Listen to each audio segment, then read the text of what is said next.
heard about Colleen Ballinger and you've heard about what is happening and what is being talked about. But one thing that you haven't looked at very well is her childhood and where she has come from. If you look at her childhood, there is so much trauma and emotional trauma that happened. If you do not know that she came from a very strict religious, sort of family, she journaled all her thoughts in one journal. She put everything in one journal, all the side of thoughts, the way she felt, the dark thoughts that she had, all in one journal. She was experiencing so much as a child, and if you're not careful when you go through trauma, there are two things that can happen to you. One of them is that trauma, that traumatic thing that happens to you, manifest it in your adulthood by giving the same experience to other people, or by feeling like it's a norm for other people to go through what you went through without you realizing it. Or you can have traumatic experiences in your life that you can turn into good. However, they'll still surface in your adulthood for you to understand that this particular thing is a traumatic experience. But that does not excuse whatever she has done. You can look at Will Smith, for example. Will Smith went through a childhood whereby it was violence that he experienced, and somehow maybe that explains, the violence that he gave Chris when he went on stage. It could be something from a trauma whereby it was a norm. It was something that was very normal, and it triggered him. It might have triggered him because it was something that was said about his family, and his family dynamic is something that he has to protect because he has seen violence, happening when he was a child. You can go ahead and look at Oprah. Oprah is one of the people that went through, childhood trauma. She went through sexual abuse, as a child. She was pregnant. She gave birth at 14 years old, if I'm correct. And she turned that trauma into something good whereby she created empathy and sympathy for people by creating all these shows, by creating all these things whereby so many people, she's inspired, she's helped, she's given so much. You can also look at Jay-Z. Jay-Z came from a situation whereby there was violence, there was drugs, there was all that kind of thing, and he ended up doing that. And all those kind of things can be trauma that can surface when you are an adult. Do you know that 70% of people experience at least one traumatic event in their life? You could be watching here and you're saying, I do not have any trauma, but let's wait and see. Some situations in your life that you've not understood that it's a traumatic response, or that is your safe code because of the trauma that you experienced. You don't understand, you think it's a normal thing, that the thing that's happened to you for such a long time in your life has become so much of a norm that you don't even see a problem with it. You don't see an issue with it, but there is something wrong with it. Colleen Ballinger, for example. And it's also said that 20% of people that undergo any traumatic experience or any traumatic events when they were young, they can also go through PTSD. So some people suffer from PTSD because of traumatic events that happen. Anyway, guys, I am going to break down everything. I want you to stay till the end of this video because I'm going to be talking about different types of trauma: childhood trauma, parental trauma, religious trauma, relationship trauma, all those kind of things. I'm going to break it down, but only if you stay watching this particular video. Apart from that, please do not forget to like, please do not forget to comment, and leave down in the description what you think about trauma. Have you ever had any traumatic experience, or is there something that you may think could be a trauma in your life? I'm just going to put a disclaimer here and tell you that trauma or emotional trauma is not something that you can break away just instantly like this. When it comes to trauma, it's a process. So many people do not want to revisit the events of the trauma, of the thing that happened to them, because they feel like the wound is very fresh. They feel like they are reliving the events of what exactly happened. That is okay, and that is fine. It takes time, but the most important thing is that you have realized that there is a problem. There's something that happened to you when you were younger, or something that happened to you in your job, or some event that stayed with you that you may have buried, that you don't not want to revisit, but at some point in your life you have to revisit that, because if you don't revisit your trauma, it surfaces when you're an adult, or it surfaces through your children, and it's something that could be dangerous or detrimental to your own self. So with that being said, what is trauma in itself? What do you understand by trauma or emotional trauma? So this is an emotional response that happens after an event has happened in your life that still causes distress to you. So emotional trauma is something that might have happened when you were younger, something might have happened to your job. Like, for example, people go to the army, or for example, someone was abused when they were a child, because when they were abused when they were a child, they have experienced this sexual sort of distaste, or they have ended up doing something else, or becoming violent people, or experiencing different things when it comes to trauma. So it's kind of an event that happened in your life that still causes you pain right now, that still causes you distress right now. It doesn't make you happy, it makes you very anxious, and it makes you relieve that kind of fear that happened when you were younger or older, when something like that happened to you. The funny thing is that so many people do not even remember the traumatic events that happened to them in their life. They don't even remember the trauma that happened to them in their life. Trauma is that bad that it can get buried in your mind for such a long time that you may think that, oh my God, I do not have anything that is traumatic. I do not have anything that has happened to me that is so much of a traumatic experience. Okay, but You're not alone, because let me tell you something, at least 1 in 3 people have a traumatic experience. I've gone through something that is very traumatic. They'll tell you, oh, when I was younger, this happened, in my household, such and such a thing happened, and this is why I look at life this way, and this is why I look at, life in this kind of perspective. It's kind of a trauma, but there are different types of trauma that happen that we're going to break down and we're going to talk about. But before we do that, I want to really talk to you about where trauma affects your brain. Let's talk about the scientific part of it. The first part of your brain where the traumatic experience occurs is called the amygdala. I may be butchering it, but you know what? Let's move on. So the amygdala, that is the center of your emotional response.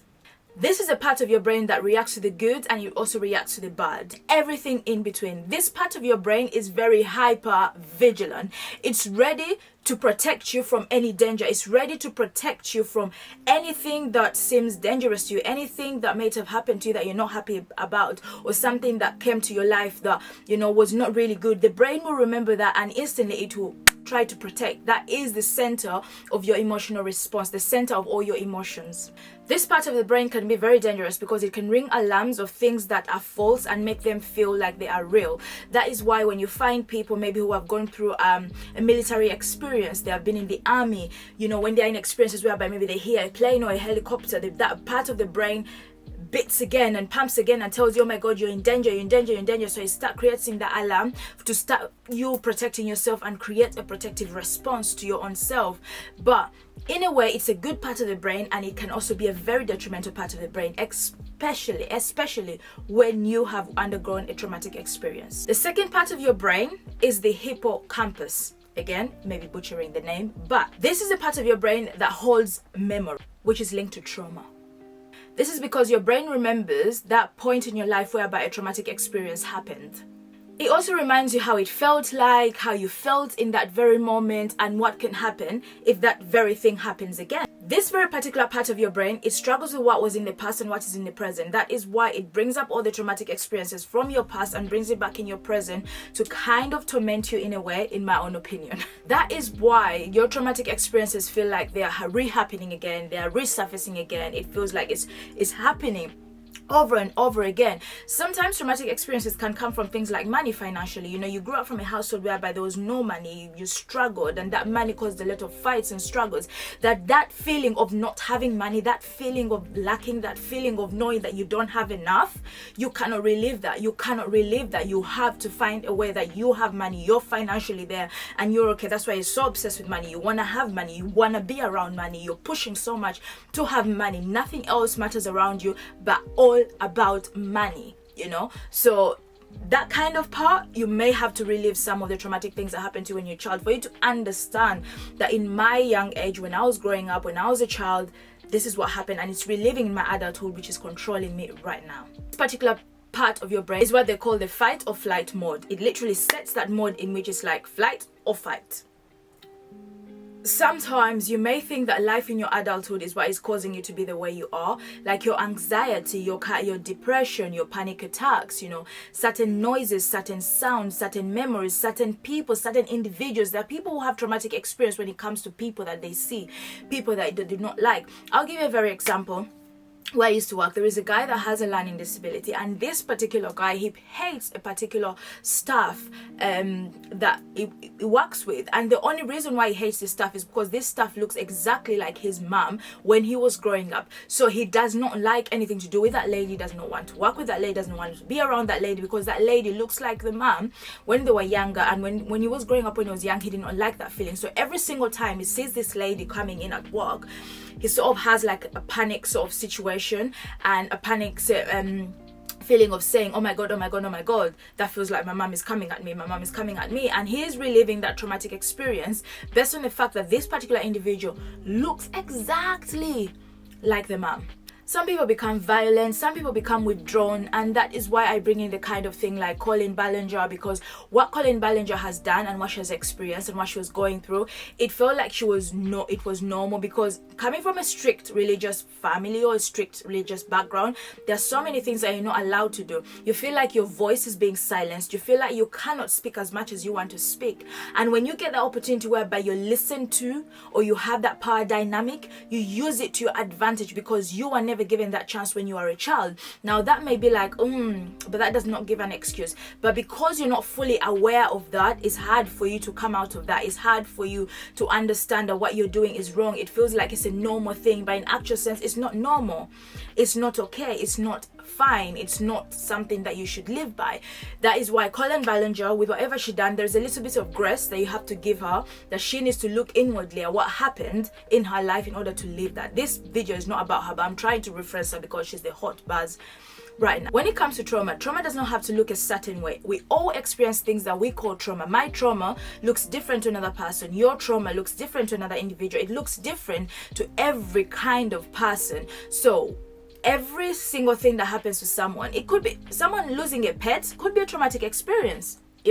Someone going through a breakup and a divorce could be a traumatic experience to them. For you, a breakup and a divorce could be like the best thing ever, like a breakthrough for your life. But that could be something traumatic, like a pet.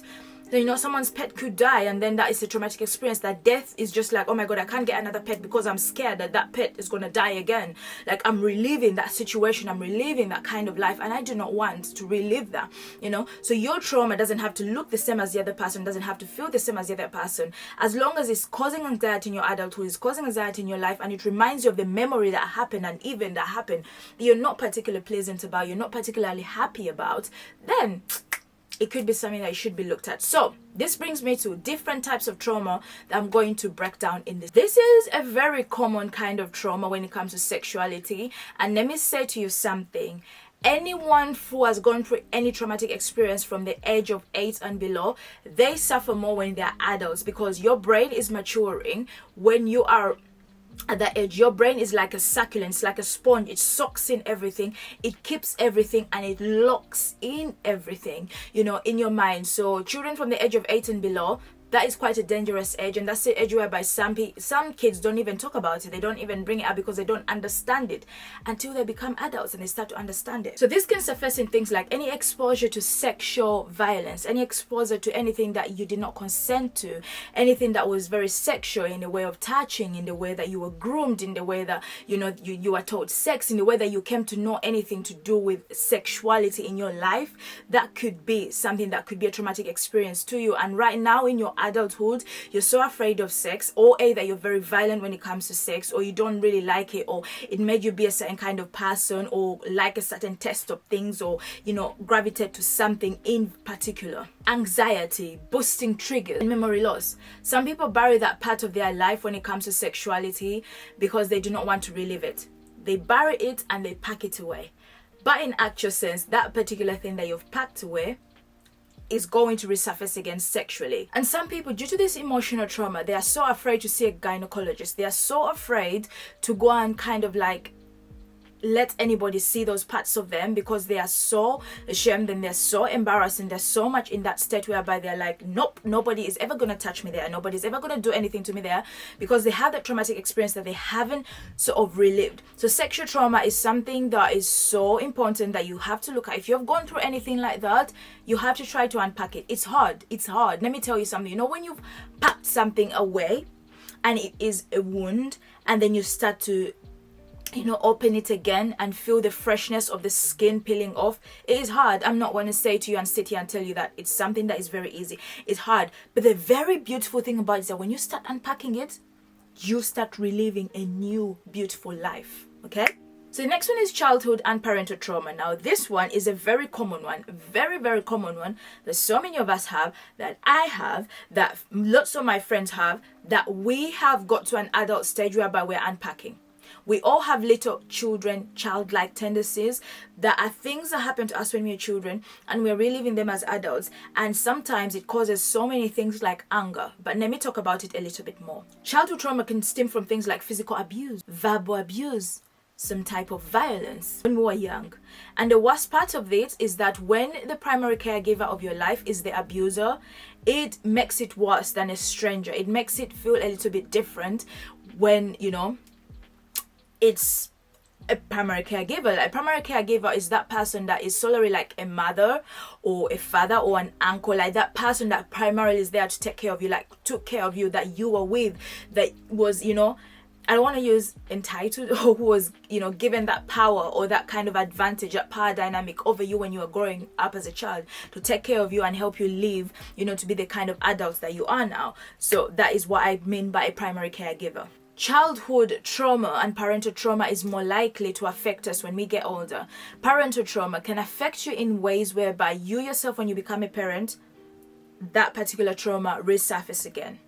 When you, grow up, in your sort of ways, you start reliving things that are not okay, that are not correct, that are not right, and it's just not a good thing. It's just not, an okay thing. I'll tell you mine, for example. My own childhood thing was kind of that. When I was growing up, I was always living from uncle to auntie, different sort of places during the holidays from school, and that did not make me create an attachment, because I knew when I go home, I'm not going to be there. I mean, that made me feel like when, this holiday I'm going to be at this person's place, and that's going to be the end of it. Next time I'm going to be here. So I never created attachments or friends or people around me, and that resurfaced in my adulthood. I had this kind of thing of like, why don't I get attached to people? Like, I can be with people and they got nothing to do with me, because that's it. I'm done with them. That's it. I'm going away. And that's, that kind of thing. Until I sort of thought about it, and I said, when I was growing up as a child, I did not create any attachments of things, because I knew it's never ever going to last. So in my adulthood, I just said, nope, deflecting people, deflecting environments, deflecting situations, because that kind of thing manifested when I was an adult, and I never understood why I do have detachment issues, because there is also a thing as attachment issues, but there is also a thing as detachment. So I had that kind of thing of detachment, and it was when I was a child, and it comes from my childhood sort of experiences. And adulthood is about learning. Your adulthood is about you experiencing those things and reliving them and changing them and making them better, and having better conversations with your children when you grow up, and understanding that, these experiences that they're going through, they're either going to learn with them, enjoy them, or it's going to create a trauma to them when they get older. When it comes to childhood trauma, it manifests in ways like this. It creates a sense of shame. It creates a sense of guilt, low self-esteem, anxiety, addiction, violence. Being a child in your mind with an adult body is so difficult, because you are valid in your brain, but your physical body is like, I am an adult. Like, you are an adult, but your brain is thinking childlike. It's reliving those childlike experiences, and you are in your fight or flight mode. That part of your brain is like saying it's ready for you to fight. The other part of your brain is saying, okay, we're gonna protect you, because this is gonna happen again, these people are coming around, they're gonna leave you again, so please do not create any kind of relationships or friendships, because they're gonna go anyway. Do you get where I'm coming from? Very good example. I think I'm gonna play it here a bit so you can get this clip. You mentioned sexual shame, and it triggered something in me about just the shames of the past that people tend to hold on to. I think I might have mentioned this to you the last time we talked. I'm not sure if you know, but I was sexually abused when I was 5 by a man that I didn't know. And for 25 years, I held on to the secret, the shame. And if anyone ever knew about this, then I would never be loved. Right, because you feel contaminated permanently. I would, I wouldn't have any guy friends. No girls would find me attractive. My parents would disown me. I went down the rabbit hole of these stories of, I'm the only one this has ever happened to. I never saw any examples of this happening. In that particular clip, I think it's Louis is the owner of the School of Thought. I think it's a School of Thought. He, for 20 years, never talked about the sexual abuse or the sexual trauma that he went through, because of the fear of guilt and shame. He was going through this for 20 years. It was in his adult age that he thought about, talking about it and bringing it to light, and bringing that thing that created the darkness and bringing it, to the surface, whereby you've had enough. You're just like, if the world judges me, let them judge me, but I am healing in this process. I am healing by bringing this out. So it can take quite a lot. It can create guilt. It can create shame. He went through this. He did not say to his parents. He didn't say to people. He kept it to himself, and he suffered with it within himself. And that is why I'm making this video of how to heal from emotional trauma. Next one is relationship trauma. Unhealthy relationships. Unhealthy relationships can cause you trauma, can cause you a lot if you're not very careful. That's why I say when a relationship is not healthy, you have to find a middle ground of moving away, especially if a relationship is physically abusing and emotionally abusive. It can result from, relationship with a significant other, no boundaries, no trust issues, no anything at all in that relationship that makes you feel fruitful, that makes you feel ripe as a person. Relationship that made you feel drained, confused. For example, someone can be in a relationship where there is so much of being manipulated, there is so much narcissistic behavior, there is so much that is going on in that relationship that it creates a safe mode for this person, that they never believe anything that anybody tells them when they get into a new relationship or when someone is good for them. They do not want to associate with anything to do with words. The trust issue is off the roof, it's gone off the roof, because they cannot relive the experience of what they felt when they were in the relationship, what they felt when that relationship ended, or what they felt whilst they were in that relationship. The funny thing when it comes to relationship trauma, is not something that is going to surface straight away. It takes time. Sometimes it gets buried away until you get somewhere in the relationship where someone does something a little bit similar to what happened to you in your previous relationship, where something so bad happened, and then your fight or flight sort of mode kicks in, that your protective part of your brain starts kicking in by saying, nope, I'm out of this because of that sort of experience.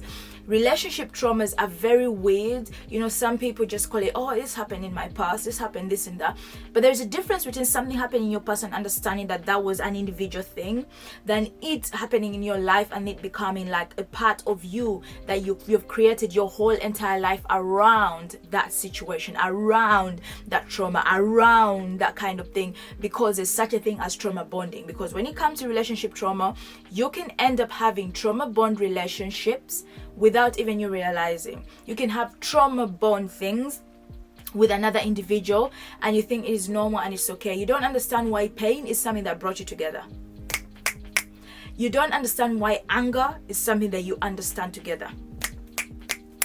You don't understand that that is trauma bonding. You're bonding because of both of you have been abused. Both of you are going through pain. Both of you are in situations whereby you're financially bad, so you're bonding through that. When that is unhealthy, and I'm going to say that to you, that could be very unhealthy, and that could be a trauma that you need to unpack, I'm not going to neglect the part that some relationships that you've seen when you're a child, the relationship between your mother and your father, your relationship between your primary caregiver, the relationship between the relatives around you, can create a kind of trauma for the relationships when you become an adult. Some people are not narcissistic people out of the blue. Some people are not relationship abusers out of the blue. They're not violent out of the blue. If you look down and break it down from their childhood, that is something that they have experienced. That is something that was a norm when they were children. Now that they're adults, it's still a norm. That is a way that they protect. Like dad beat mom as much as she could, and mom stayed silent, and mom was obedient, and obeyed. Therefore, when they get a woman, when they get older, they're going to do the same, because they're like, I have the power, you don't, if they are not listened to. I did have a video about narcissistic behavior. You can go and check it out. We're not going to dip down into that kind of thing. This is just talking about trauma and emotional trauma. Okay. It's funny that some people, the result of a traumatic sort of relationship can cause people to isolate away, can cause people to push away relationships, no one to be in a relationship, no one to engage with anybody at all. And it just creates this kind of dynamic. I am independent. I'm going to do things on my own. I can get things done on my own. I don't need you. You don't need me. That's it. Perfect. That kind of isolation and withdrawal from relationships because you don't understand there is a trauma, there's something that happened to you within a relationship that you need to unpack. If you want to be free away from it, you need to bring it from the dark to the light, then you can become better. Now this part, religious trauma, I've seen it, lived it, experienced it, seen it with other people as well.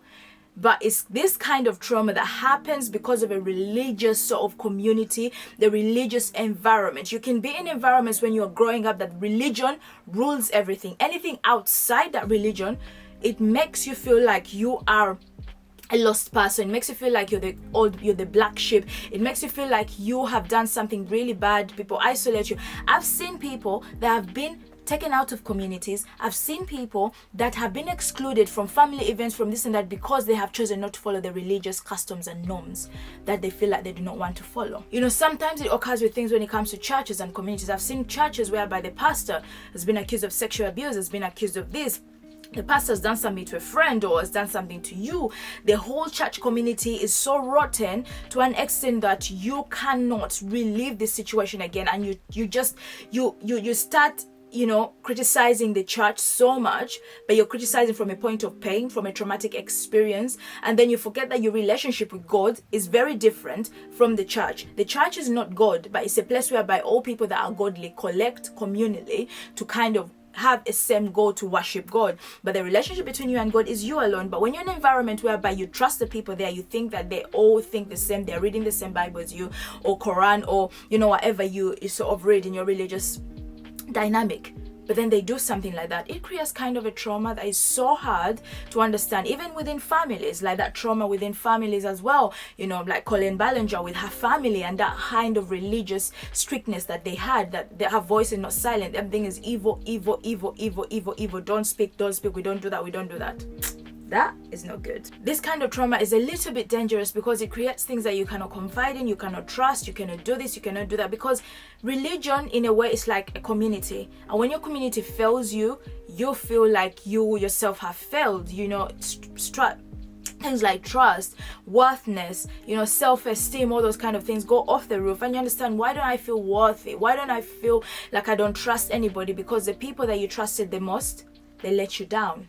And that is kind of a trauma that you do not want to experience by getting into religious activities or religious environments. It make you feel difficult of what you can believe in and what you cannot believe in. But I want to let you know that emotional trauma is something that takes time. It's something that maybe you don't even know that you've got. It's not something that is a quick fix. It's something that is a continuous fix. But understanding it is so important. So the first point is that allow yourself to feel.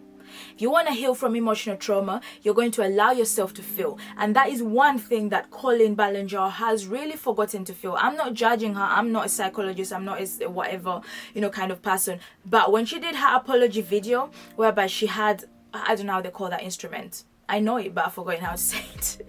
When she did her apology through a song, she was not allowing herself to feel, but she was deflecting what really happened, But when you have gone through trauma and you've understood that's a traumatic experience, you're going to allow yourself to feel. And this is how you're going to do it. You're going to give yourself permission to acknowledge that that particular event did not cause any good to you, caused you pain and anxiety. It's so important to process your feelings and allow them to manifest so you can deal with them, rather than suppressing them and avoiding them. When it comes to emotional trauma, why I said to you that allow yourself to feel is that putting it away, locking it away, forgetting about it is not going to make it any better. It's not going to cause any healing. It's not going to make you feel like you're free.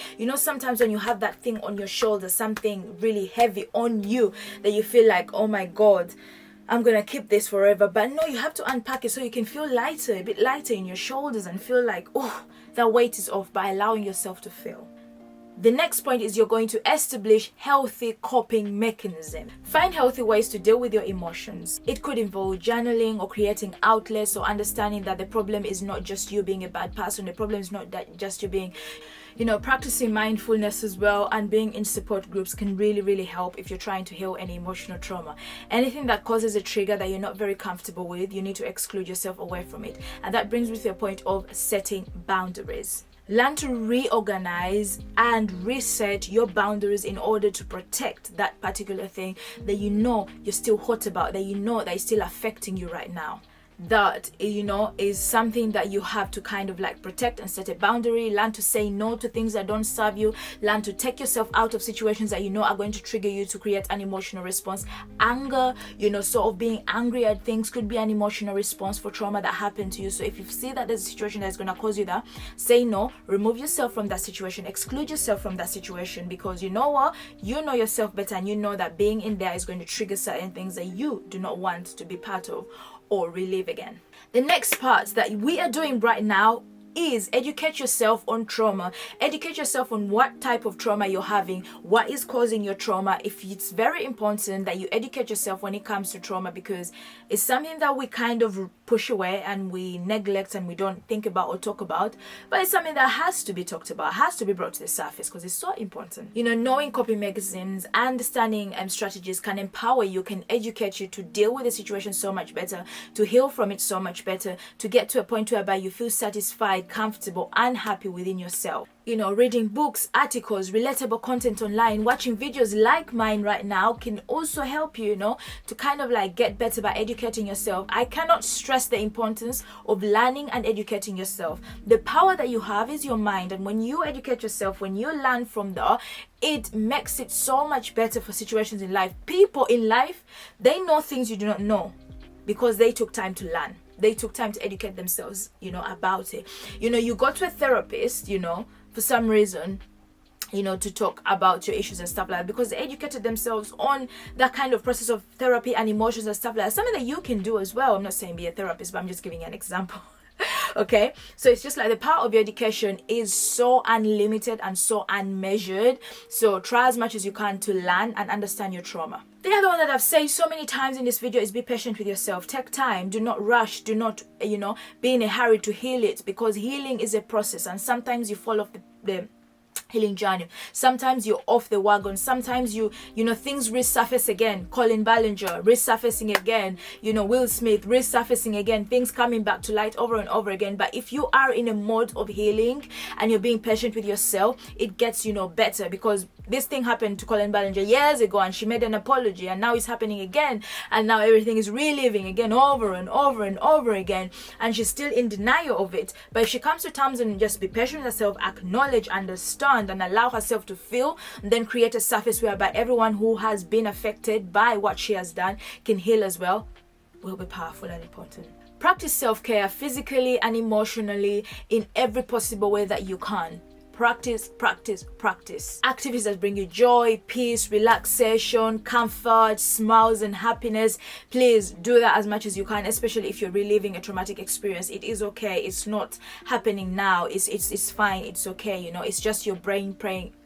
It's just your brain playing tricks on you. Another one that is very important is seek support. Please do seek support if it's affecting your daily life, it's affecting you to live, it's affecting your relationships, and that traumatic experience is coming over and over again. Your relationships whereby you yourself, you're abusive over and over again, that you're reliving it. Seek support, because before it gets worse, try to seek support and see where you've gone wrong, or where you can improve whatever is happening in your life. Please do seek support. Remember, these are general suggestions. If you're struggling so much beyond the help that I can give and the understanding that I'm giving you, please look, you know, anywhere else.